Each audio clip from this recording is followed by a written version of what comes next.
বাবা, আমাকে 2টা টাকা দিবা? 2 টাকা দিয়ে তুমি কি করবে বাবা?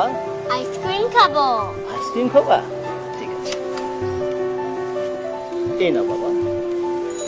বাবা, 5 টাকা? তুমি না অনেক ভালো। আমি ভালো? বাবা,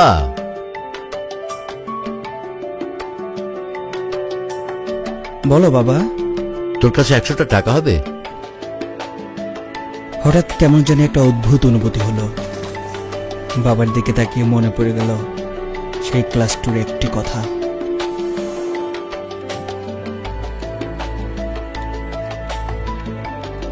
বাবা, আমাকে 2টা টাকা দিবা? 2 টাকা দিয়ে তুমি কি করবে বাবা? আইসক্রিম খাবো। আইসক্রিম খাবা? এই নাও বাবা। বাবা, 5 টাকা? তুমি না অনেক ভালো। আমি ভালো? ঠিক আছে, স্কুলে চলো, স্কুলে দেরি হয়ে যাচ্ছে। বাবার 2 টাকার পরিবর্তে 5 টাকা দিয়েছিলেন। আজ বাবা অবসরপ্রাপ্ত। কেন জানি খুব কান্না পেল। ওয়ালেটটা হাতে নিয়ে 100 টাকা বাদে যা ছিল সবটা বাবাকে দিয়ে দিলাম। এই নাও বাবা। এত টাকা দিয়ে আমি কি করব? বোকা ছেলে। যাও বাবা, বাইরে যাও, তোর বন্ধুদের সাথে চা খাও, ঘুরে বেড়াও।